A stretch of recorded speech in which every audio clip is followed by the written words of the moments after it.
el problema de K-medias tiene distintas soluciones, pero la más popular es el algoritmo de Lloyd. Este algoritmo podemos considerarlo como el algoritmo de entrenamiento para resolver el problema de K-medias, es decir, para generar un clustering con K-medias. Si no viste el video anterior que habla del problema de K-medias, entonces tenés que verlo antes que este, porque acá vamos a ir derecho a la solución. Entonces, en el clustering de K-medias, lo que nosotros teníamos era un conjunto de datos y un número K de medias. Y lo que vamos a hacer es encontrar cuáles son los valores óptimos de estas medias para este dataset para minimizar la suma de distancias al cuadrado. Entonces, como vemos acá, el algoritmo de Lloyd, acá tenemos un ejemplo con K igual a 3. Lo que va a ir haciendo es iterativamente, en una iteración 2, 3, así, va a ir cambiando estos centroides, los valores de los centros, que acá los iniciamos en cualquier lado, y de a poco estos centros, si tenemos suerte, ahora vamos a ver por qué he hablado de si tenemos suerte, van a ir acomodándose y encontrando los centros de los tres grupos que tenemos en nuestro conjunto de datos. Acá esto está andando perfecto de una porque tenemos justamente tres acá grupos bastante diferenciados entre sí, pero puede fallar. Entonces, ¿cómo se hace, cómo es este proceso? ¿Cómo es el algoritmo de entrenamiento para este modelo? Bueno, inicializamos creando K centros de forma aleatoria. ¿Por qué de forma aleatoria? Bueno, porque a priori nosotros no sabemos dónde están los centros, tenemos que buscarlos en algún lugar. Y lo que podemos hacer, mm, por ejemplo, es decir, bueno, tiro el dado y genero unos puntos de forma aleatoria en cualquier lugar del plano. Obviamente eso, si lo hago completamente aleatorio, puede no andar muy bien porque yo no sé el rango de los datos, no sé, por ejemplo, si lo genero acá los centros en las coordenadas 100.000, 100.000, 100.000 y estos datos están cercanos al 0,0, bueno, voy a hacer un lío ahí probablemente. Entonces, lo que se suele hacer como una manera fácil de resolver este problema es elegir cada ejemplo, cualesquiera, de forma aleatoria. Esto no es lo que está pasando acá, acá están eligiendo unos centros ahí todos en 0,0. Esto, de vuelta, vuelvo a repetir, no es una buena idea elegir todos los centros acá cerca del 0,0 porque podría pasar de que mis datos estén en otro lado. Entonces una buena implementación no va a ser esto. Una otra forma distinta es tomar tres ejemplos aleatorios, es decir, estos son los centroides y bueno, más o menos le vamos a pegar a la distribución de los datos si es que no le pegamos justo a un valor anómalo, un valor outlier. Entonces ahí tenemos tres centros iniciales, ¿no? Esto es la inicialización y se hace una sola vez, esto de elegir centros aleatorios. ¿Y después qué vamos a hacer? Vamos a hacer dos pasos todo el tiempo y lo vamos a iterar hasta que el algoritmo converja. Entonces lo que vamos a hacer es, al principio, para cada uno de los ejemplos vamos a calcular la distancia que tiene a cada centroide. Para todos los ejemplos vamos a calcular la distancia a todos los centroides. Y después lo que vamos a hacer es asignar a cada ejemplo el centroide más cercano. Y acá viene el truco de este algoritmo. Lo que hace acá es, una vez que tenemos una asignación a priori de cada ejemplo, a cada clúster o en realidad a cada centroide, lo que vamos a hacer es recalcular los centroides utilizando el promedio de esos ejemplos. Entonces, miremos acá un poquito cómo funciona este algoritmo ahora cuando reinicia. Vamos a ver que el punto azul es el más cercano a todos los ejemplos. Entonces, inicialmente todos los puntos son azules. Cuando se actualizan en la iteración, el punto azul viene acá, que es el centroide. ¿Por qué? Porque ahora es el centro de todos los ejemplos. Pero cuando viene acá, los dos centroides que habían quedado más rezagados, ahora de repente pueden empezar a actualizarse para ir a formar los centros de sus respectivos clústeres, ¿no? Y entonces tenemos que estos ahora empiezan a actualizarse primero el rojo y después el verde, y cada uno de los centroides va a llegar a su... Entonces, este es el algoritmo general y tiene estas dos partes que vamos a repetir constantemente. Una, el cálculo de distancias y dos, el cálculo de los centroides en base a las asignaciones que se hicieron con estas distancias. Esto se va a hacer hasta converger. ¿Qué es converger? Bueno, converger es que dejen de cambiar las asignaciones. Cuando esto em, deja de asignar ejemplos a un centroide distinto que en la iteración anterior, entonces podemos decir de que ya no va a cambiar o no va a cambiar significativamente, porque podríamos no esperar a que ninguno de los ejemplos cambie. Imaginemos que tenemos cientos de miles de ejemplos. Entonces, en ese caso, podríamos directamente decir, bueno, si una proporción significativa no cambió, entonces ya podemos decir que aproximadamente convergió el algoritmo. Y por otro lado, ¿qué pasa si quiero usar este algoritmo, pero de repente tengo datos nuevos? Bueno, ahí tengo una opción que es muy simple, que es decir, bueno, si yo tengo el modelo entrenado con un montón de datos y sé que mi modelo es bueno y sé que el dato que viene es más o menos de la misma distribución, entonces directamente puedo decir, bueno, em, si este ejemplo es parecido a los anteriores, voy a calcular la distancia a cada centroide y hacer la asignación correspondiente em, como si fuera uno de estos, el paso de distancias, y entonces de esa manera yo sé a qué clúster pertenece y con cuál agruparlo. Si no, la otra opción sería agarrar y correr de vuelta todo el algoritmo, pero bueno, eso a veces puede ser muy pesado. Vamos a ver paso por paso cómo funciona el algoritmo en este dataset .cluster que está en mi página para descargar con los centroides iniciales aleatorios que acá justo me quedaron así. Entonces, acá pareciera que el primer centroide quedó bastante bien, pero estos dos centroides quedaron como muy juntos a este cúmulo y esto quedó medio ahí solito. Entonces, ¿cómo funcionaría en este caso el algoritmo? Bueno, una vez que tenemos inicializados estos centroides, lo primero que tenemos que hacer es el paso 1 de las distancias. Lo que vamos a hacer es calcular la distancia de cada ejemplo a todos los centroides y nos vamos a quedar para cada ejemplo con el centroide más cercano. Esto me da esta siguiente asignación, ¿no? Donde acá vemos para cada ejemplo a qué centroide estuvo asignado. Acá lo estamos viendo gráficamente, pero puedo hacer una tablita donde digo, bueno, el ejemplo 1 al centroide 5, el ejemplo 2 al centroide 7 y así sucesivamente.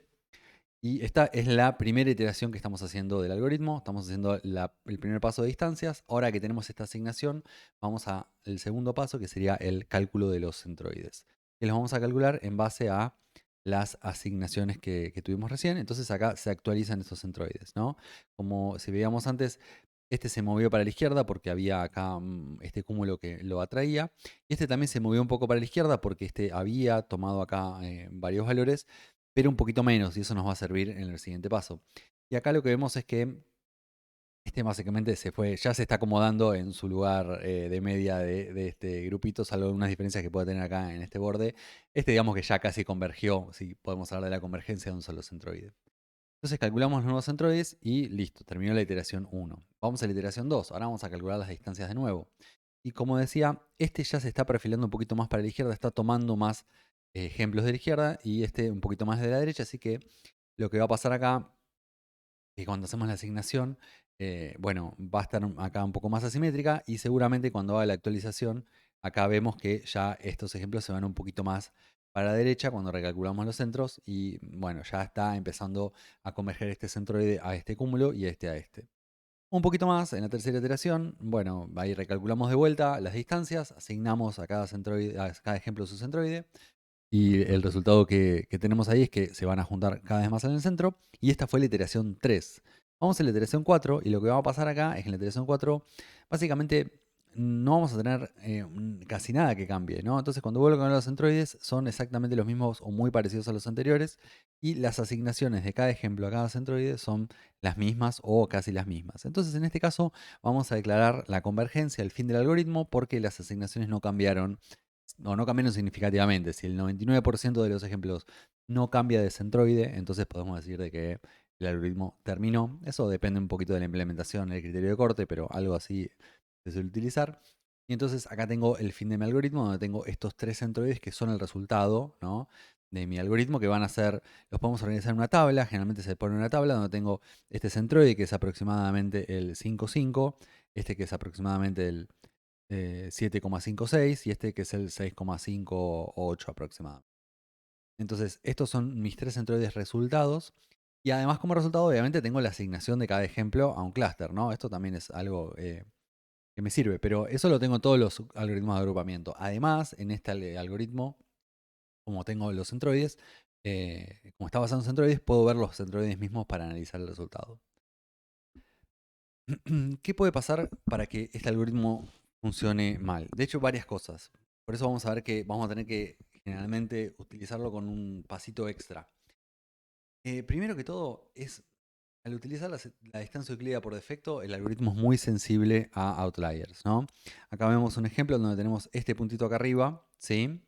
¿Y qué es lo que va a pasar? Bueno, en este caso, si inicializamos con estos centroides aleatorios, lo que nos va a pasar es que todos estos ejemplos se asignan al verde, todos estos ejemplos al rojo, y este de acá, que queda ahí solo, bueno, si bien acá hay un solo ejemplo, está tan lejos este ejemplo y si fuera más, este no es tan anómalo, si fuera más outlier, más anómalo, sería peor, lo va a tirar a este punto para irse para allá. Entonces vamos a tener algo así, en donde, bueno, tenemos una solución, podríamos decir, degenerada, en donde un grupo tiene un solo ejemplo.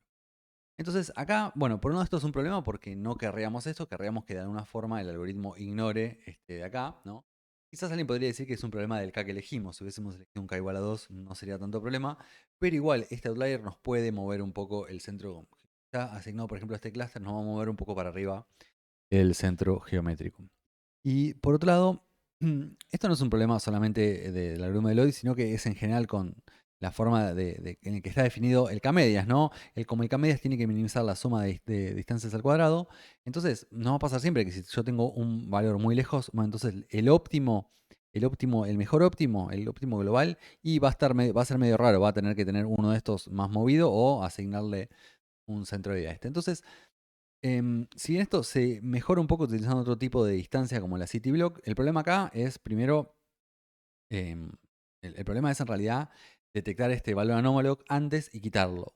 O quizás no. ¿Por qué? Porque muchas veces los algoritmos de clustering se utilizan también para detectar estos anómalos. ¿Por qué? Pues si yo pongo un K un poquito más grande de lo que yo espero, que sean los grupos reales, bueno, me va a empezar a pasar esto, ¿no? De que tengo clústeres que tienen un solo o tienen pocos ejemplos. Entonces, un clúster con pocos ejemplos me va a indicar a mí que estos pueden ser posibles valores anómalos y entonces me va a decir eso que tengo que ir a verlos con más detalle en la tabla de datos cruda para ver realmente si se están yendo mucho de la distribución y por qué y bueno, lidiar con ese caso. Por eso es que el clustering es muy útil para la etapa de exploratoria de datos porque bueno, nos permite de alguna forma detectar automáticamente estos valores anómalos. Por otro lado, en términos ya más formales, se puede probar de que con la distancia euclidia el algoritmo de Lloyd siempre decrementa la suma de distancias al cuadrado, entonces siempre va a converger, ¿no? No obstante, esto solamente pasa, perdón, esto solamente converge al mínimo global si K es igual a 2. Si K es mayor a 2, empieza a tener mínimos locales, entonces podemos tener algo así, como que en este caso, por ejemplo, tenemos estos 4 cúmulos y tenemos 4 centroides que están inicializados de esta forma.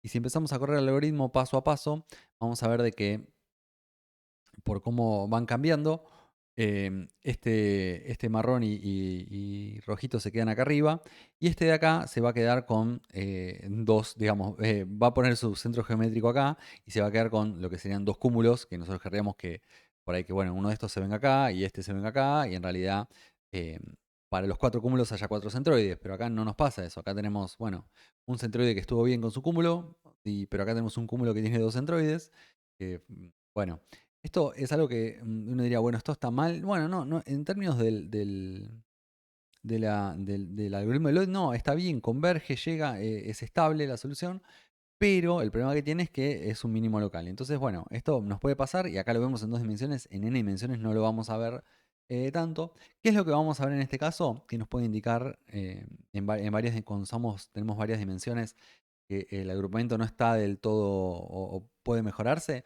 Bueno, en este caso lo que podemos ver es que este clúster va a tener muchos más ejemplos, probablemente va a tener el doble de ejemplos que este clúster y 4 veces más ejemplos que este clúster de forma individual. Y de ese desbalance de cantidad de ejemplos por clúster puede ser algo natural de los datos, pero también puede ser indicativo de que el clúster no funciona bien. Clustering no funciona bien. Entonces, ¿cómo evito estos mínimos locales? Bueno, no hay forma de hacerlo directamente, pero sí podemos intentarlo hacer indirectamente de dos maneras. Por un lado, mejorando la inicialización. Si este algoritmo, en este caso, en esta corrida, hubiese inicializado de forma distinta los centroides, por ejemplo, si hubiese habido un centroide acá, un centroide acá, y otro acá y otro acá, es posible que este problema no hubiese sucedido y no hubiese caído en este mínimo local. Y hacer una mejor inicialización se puede, hay algoritmos que intentan hacerlo, como el K-means que es básicamente el K-means con una mejor inicialización. Pero lo más común, lo que más se usa es la reinicialización. Es decir, correr camino una vez, reinicializar, volver a generar otros valores aleatorios para los centroides iniciales y volver a correr y así sucesivamente, ¿no? ¿Y esto por qué es? Porque, bueno, en realidad los centroides finales van a depender de los iniciales. Acá tenemos un ejemplo en donde los centroides quedaron así, los iniciales, ¿no? el verde acá y el rojo y el azul acá. Este rojo y azul se pudieron despegar, entonces cada uno fue a su clúster, digamos, distinto y queda bien acá la partición. Pero podemos ver de que si inicializamos así, de vuelta, la solución final va a ser algo así parecido a esto, en donde por ahí no tengo una buena distribución de los ejemplos en los clusters. Perdón, este estaba al revés. Es una cosa así en donde por ahí me puede quedar lo mismo que pasaba antes, que un clúster se torne en el centro de masa de todo el resto, y entonces de esta forma no tenemos una solución que consideramos buena. Entonces, ¿cómo evitamos esto? Bueno, repetimos ese proceso muchas veces, ¿no? Entonces, lo vamos a hacer una vez, una inicialización, vamos a hacer dos inicialización, tres, cuatro, todas las que necesitemos hasta que el SSD, digamos, se estabilice. ¿Y cómo lo vamos a estabilizar en ese sentido? Bueno, lo que vamos a hacer es, por ejemplo, si agarramos y lo corremos dos veces, generamos unos centroides iniciales para la corrida 1. Ejecutamos el algoritmo y guardamos esos centroides y también la métrica, el SSD que generamos, el mejor que tuvimos con este algoritmo. Después hacemos lo mismo con un segundo conjunto de centroides iniciales. Y cuando terminamos comparamos los SSD de cada uno, ¿no? Si el SSD del primero es mejor que el del segundo, bueno, retornamos los centroides del primero. Y si no, retornamos los centroides del segundo. Y esto lo podemos generalizar a preinicialización. Esto es lo que utiliza la mayoría de las implementaciones de Camins para evitar que caigamos en mínimos locales. Y sobre todo esto se hace porque Camins es generalmente considerado como un algoritmo ligero para correr, que se puede correr bastante rápido, aun con conjuntos de datos grandes, porque no hace más que calcular distancias y computar centroides, entonces computacionalmente es bastante leve. Entonces, haciendo esto es poco probable de que, si bien, o sea, como estoy haciendo muchas corridas, es poco probable que todas esas corridas caigan en un mínimo local malo, ¿no? Puede ser que me terminen cayendo. Puede ser que la mejor igual caiga en un mínimo local, pero por ahí es bastante bueno respecto del dataset, ¿no? O sea, nadie me asegura que caiga en el mínimo local, en el mínimo global, pero bueno, voy a caer en un buen mínimo. La inicialización con Camins++ es similar a la reinicialización, em, va a probar hacer K iteraciones, pero solamente de los centroides iniciales. Es decir, en vez de reinicializar, correr todo el algoritmo completo para obtener el mejor SSD posible para esa inicialización, lo que va a hacer es solamente inicializar y evaluar cómo está ahí el SSD. Y esto lo hace varias veces y se queda con la mejor inicialización. Y después lo que hace es sí correr el algoritmo completamente. Em, Esto está bueno, pero no se utiliza mucho y no se utiliza tampoco con grandes datasets, ¿sí? Y además en la práctica también se utiliza con reinicializaciones. O sea, la mayoría de las implementaciones que usan Camis++ hacen esto, pero también eh, tienen reinicializaciones. Hay muchas variantes de esto, de esta idea de tratar de encontrar una buena inicialización, pero la realidad es que, como decía antes, en la práctica la mayoría de estas son lindas en papel, pero en la práctica no se usan tanto y no da mucho mejores resultados que simplemente reinicializar, así que esto es lo que se usa en la mayoría de los casos. ¿Cómo es la implementación de este algoritmo? Bueno, es bastante fácil de implementar, es bastante corto este algoritmo. Acá vamos a ver paso a paso cómo sería en Python utilizando NumPy. Entonces, la idea es que vamos a tener como entrada una matriz X que tiene n filas y de dimensiones, y voy a tener también unos centros que van a ser aleatorios, que acá yo no los estoy asumiendo que ya me los dan, porque bueno, la parte de cómo hacer la inicialización, esta la vamos a poner como aparte de este algoritmo, y acá vamos a obtener con el shape la cantidad de centroides que tenemos. Esta dimensión no la calculamos, no la sacamos porque va a ser igual a D, ¿no? Porque los centroides tienen la misma dimensión que las muestras. Y lo que vamos a hacer acá es inicializar un vector de asignaciones viejas y de las actuales. Las asignaciones viejas las ponemos todas en cero como truco porque nos van a servir solamente para compararlas con las actuales para ver si el algoritmo convergió. Y acá las asignaciones las vamos a hacer usando esta función que se llama calcular asignaciones, ¿sí? Que le vamos a pasar la matriz X, los centros y una métrica de distancia, que generalmente es la distancia euclídea, pero podríamos cambiarla. Y después lo que vamos a hacer es iterar por hasta una cantidad máxima de iteraciones. En este caso, le ponemos una cantidad máxima de iteraciones para decir, bueno, podría ser de que esto requiera más iteraciones que este máximo que nosotros ponemos para converger, pero mi límite computacional es este. En el peor de los casos le puedo poner un valor muy, muy, muy alto a esto para que el algoritmo corte naturalmente con el criterio de convergencia, pero si no, puedo limitarlo computacionalmente así. Y lo que vamos a hacer entonces, como este es el primer paso, como decía, calcular las asignaciones, y ahora lo que vamos a hacer es calcular los centros. ¿Sí? Y una vez que calculamos los centros, lo que vamos a hacer es pasar las asignaciones a las asignaciones viejas y calcular nuevas asignaciones en base a estos centros. O sea, esto está un poquito mm, traspuesto del el orden que yo les decía, que era uno calcular las asignaciones, em, dos calcular los centros. Está acá, lo hago acá, es una asignación es dos centros, pero acá los vuelvo a calcular por cómo me queda el algoritmo.